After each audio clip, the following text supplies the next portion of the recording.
Welcome back to Cabral's House Call. We are going to answer 3 of your questions today. So remember, if you have a question, just hashtag Cabral's House Call on social media. We will find it, or email us at support@stephencabral.com.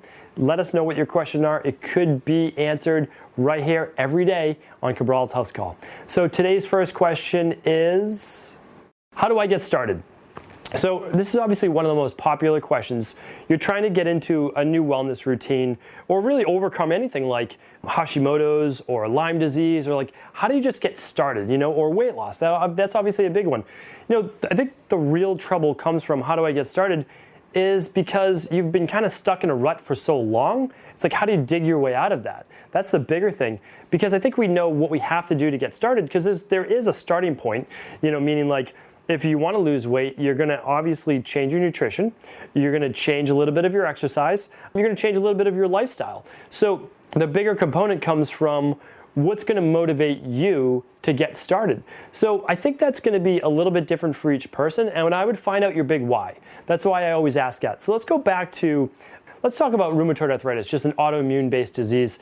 It's basically crippling a lot of people. Youths as well, but all the way into 30s, 40s, 50s, 60s. It's debilitating. You can use of your hands, a lot of your joints. It's inflammatory, and you're just living with pain. So how do you motivate yourself? Well, sometimes the pain itself can be a big motivator, that you no longer want to live in pain, and that you basically get fed up with it, and that's your starting point. So my starting point is always, I want to change something, so I look towards books. That's just kind of something I do. And so what I do is I will order 2 or 3 or 4 books on a particular topic. You might not be as insane as me and read that many books on a topic, but you can at least start with one book that's highly rated on overcoming autoimmune disease naturally. Because again, you want this to be a long-term fix. There's a lot of short-term fixes, but you want a long-term fix. The other thing is you can obviously go online. The issue with online is there's just so much back and forth of who's right and who's wrong.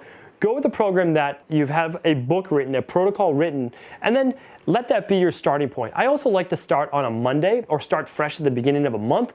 It's kind of like, okay, you're leaving that older life behind, those older lifestyles or those patterns, and you're moving into a new you, a new fresh you. And I would start to create some type of goal for yourself, with that goal being realistic, saying that, you know what, I might not necessarily just totally remove all the pain I have from my joints, but at least I'm going to get better so that I can play with my kids, or I can enjoy more of my time in retirement, whatever it might be. You have to start thinking about that now, and I would find out your personal motivator. So it is a hard question to answer to what's going to get you started, but I can tell you how to start, and that's to start with a proven program and a proven protocol. We have all of these wellness-based issues, certainly all of your weight loss-based issues. I pretty much covered all of those specific topics, so at least look at what I talk about as a starting point for your specific dis-ease and what you can do to start to move forward true health. Because here's the bigger thing, and I think actually this would be a great motivator for you, is that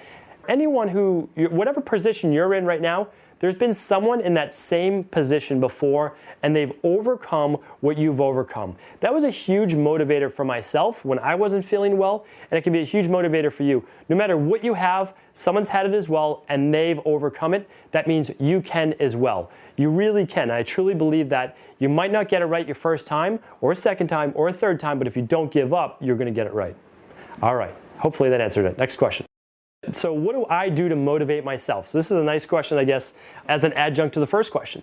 So again, everybody's motivated in a little bit different of a way. And I think I'm motivated now differently than I was 10 years ago. So I have 2 little kids now. I have to balance family life with work life, with a lot of other things in my life. And so I have to start to prioritize, because I can't do everything, right? I mean, so I work a lot, but I spend a lot of time with my family as well. I make sure that I'm home every night to hopefully have dinner with my family, also give my daughters a bath, all those things that I prioritize. But what motivates me now is, well, there's a couple things. It's one is I only take on new projects that I feel are going to give me meaning in my life. So you're going to add something to my life, because the truth is that we all have a limited amount of time. That's kind of our non-renewable resource. And I feel like there's not a lot of time left in my day that I can put extra stuff into. So I have to start to decide what's going to motivate me the most. So if I'm starting a new exercise plan, if I'm starting a new nutrition plan, whatever it is, it's going to take the place of something else. And so there has to be a bigger reason why.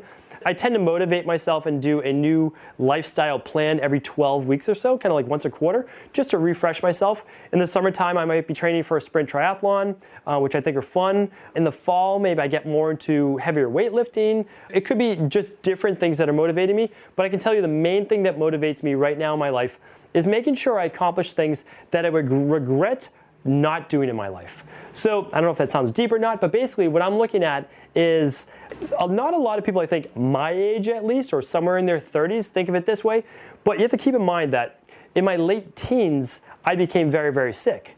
And I wasn't actually sure if I would ever get better or not, since it took me years to get better. So I have a very different outlook, I think, and perspective on life, and hopefully I can start to share that with you, so that no matter what age you're at, you can start to really take advantage of your life now, rather than saying, I'll do that when I'm older, or I'll do that when I'm older, because you don't know how much time you'll have left. You don't know your best years of whether they're now or whether you'll have great years in your 50s, 60s, 70s. So what I say is, I don't know what life's gonna hold in front of me, so I wanna make sure I don't have any regrets. And if I can start to do a lot of the things that I know I would regret not doing, if I can do them now and start to set up a plan to do that over the next year or so, that's what motivates me, and hopefully that makes sense. All right, so the last question on our Motivation Monday is how to motivate yourself even when you get down.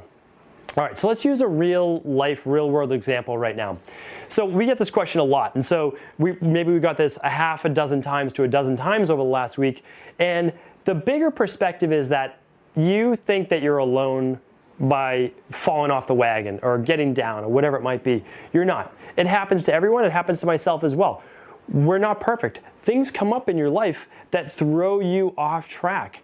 And again, once you understand that you're not alone in this, then you realize like, okay, everybody gets overwhelmed. Everyone gets off track because of holidays, peer pressure, being out with friends, not eating the right foods, not getting enough sleep. Like, say one of my kids is teething and they're up like 5 times or 6 times during the night. I'm not going to be able to get my best sleep that night. I still have to perform the next day, right? I need to be at my best.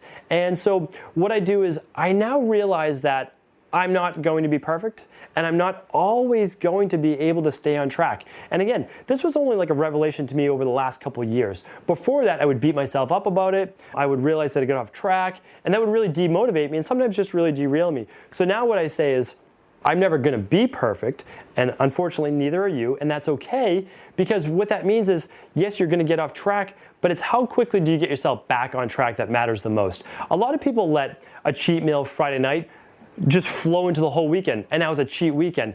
That really throws off your goals.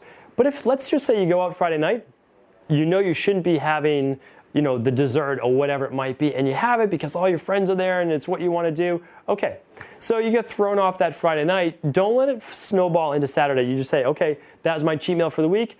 I'm good. I'm going to get back on track. I can still go out with my friends. I can still have a good time, but I can also eat healthy at the same time and enjoy their company, which doesn't have to go along with all of these other foods. So I hope that's important as well, and that makes sense to you. My big thing is, when a new client comes to me, I look for 21 days of really diving in. And after that, I build the whole lifestyle into that, because I'm expecting you to have a cheat meal once a week. I'm expecting you not to be perfect every day of the week. So in the beginning, I really asked for that deep dive in, that perfection. Then after that, I understand that life's going to get in the way. You just have to make sure you're good 90% of the time. 9 out of 10 meals, you're good. One meal is not going to throw you off in the long run and in the long perspective of things. So I think once you realize you're not perfect, you're never going to be perfect, and as long as you don't let yourself slide way off course, you get right back on track, you're going to be good to go. That's new perspective. It took a while for me to have that sink in my own life, but I know that if you just stick with that same mindset, you're going to be good to go as well.